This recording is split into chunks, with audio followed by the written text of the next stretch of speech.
Have you ever wondered, like me, if your stomach is hurting or if you've had headaches or joint pain or whatever, if it has something to do with what you eat? I think about this all the time. I have a pretty high pain tolerance as a person. And so I kind of always am like, am I just ignoring that I'm sensitive to certain foods or that my body could be reacting badly? I know so many people have like gluten allergies and like lactose intolerant kind of things. And I just know also people have just like weird food issues. So I've always kind of wondered, like, do I have food sensitivity and I'm just ignoring it, or do I not struggle with that?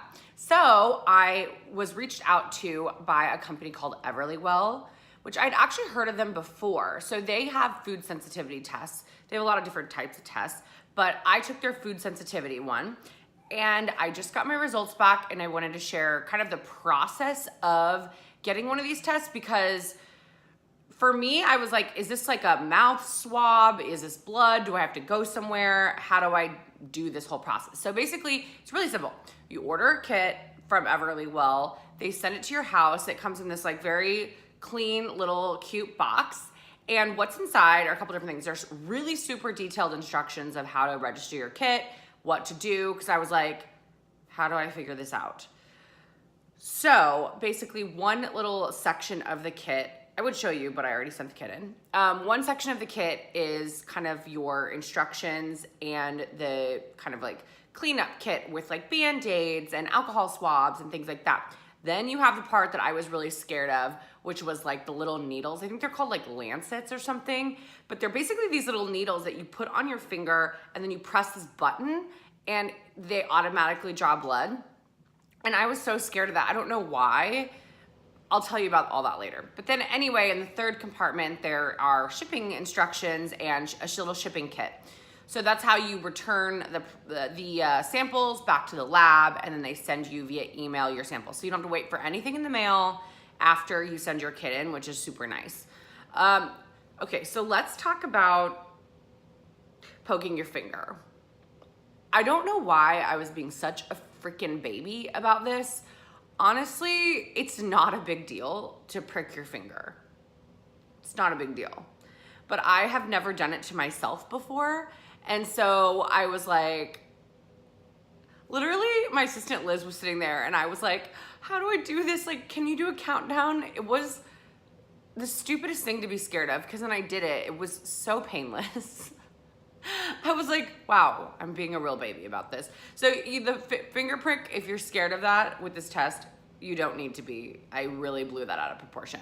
So then you put your finger on this little paper. You put little blood dots on this little sheet, put it in the, you let it dry, and then you put it in this little envelope, and then you send it in. I was so shocked at the speed in which my results came back. That was, I think, the most surprising thing about this whole process. I thought it would take like, I don't know, months. And it was like such a fast turnaround. I was like, when I got the email that said, your results are ready, I was like, I feel like I just did this like yesterday. So how they send you results are through email, and you can log onto their site. So this is my personal overview. So they have an overview section, and then they have all of your test details, which I was so scared that they were gonna tell me that I'm sensitive to like all of my favorite foods, and then I was gonna have to like make a decision about what to do with that information. I'm just glad that my results were fairly good. So basically they compartmentalize your results into like high reactivity, mild reactivity, low reactivity, and then they list the foods that they test for within that. I'm not sure exactly how many foods they test for, but they test for quite a lot. Very common foods that you would eat. So, drum roll please. My results said this: I have no high reactivity to any foods. So I'm not highly sensitive to any foods. Hallelujah. Which is great, because I was like, if you tell me that I can't eat cheese, it's not gonna be good. However, I will say, as you can see, these are my mild reactivity things. Cheese is on there, as well as for me, oats, barley, brewer's yeast, peach, bran, wheat, garlic, celery. It's good because I didn't really like celery anyway, so I can stop eating celery. And then, well, some of my favorite things are actually on my mild sensitivity list, which are like salmon, lobster, and obviously mozzarella cheese. So basically I was like, what do you do with this information? And for me, it's about taking this information and then making smarter decisions about your body and how you feel, but also it's just information to help you be more in tune with your body.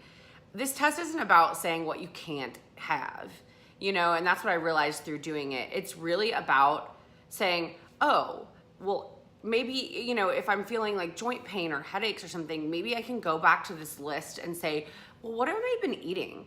Like, what are these like mild sensitivity foods that I've been eating that could possibly be contributing to me not feeling great?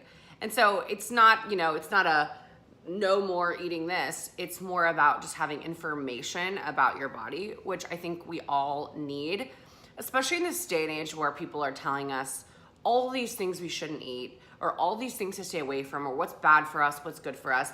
I think it's really good to have some actual science behind kind of how we craft our diets. And so I wanted to also show you quickly.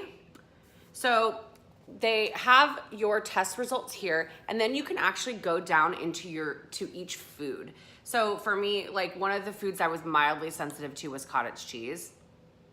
I actually love cottage cheese, but basically they tell you your reactivity level and then also kind of why you react that way. And what the reactivity levels mean. So that's helpful. So if there's certain foods that you're highly reactive to or mildly reactive to, you can kind of explore that a little bit. And then you can also join, they have a Facebook community for Everlywell, and you can actually reach out to talk more about your test, which is very cool. So yeah, I really liked doing this. It helped provide me a lot of information, and it was so simple to do it. So if you're wondering kind of what foods you're sensitive to, wanting to learn more about your body, this is a great opportunity to do that. I think for me, the knowledge really empowers me to own my health. And so this is all about just like owning your health. It's kind of like how we learn, the way the body works when you work out, or like learn muscle groups or things like that. You're actually just empowering yourself to having more information to be able to do life in a more educated and kind of like smart way. So really, really loved doing this, and thank you for Everlywell for sending me this kit. I really, really enjoyed doing this, and I feel really equipped with information to move forward. And I'm really glad I'm not highly sensitive to some of the things I love the most. Thank you guys for watching this video. If you're interested in Everlywell, I'll have some more details below in this description box. And then also feel free to ask me any questions in the comments. I'm happy to answer, or you can always reach out on Instagram. My Instagram handle is just @Chinae Alexander, and I'd be happy to connect with you over there. And if you like this video, go ahead and like and subscribe to my channel, and I'll see you guys on the next one.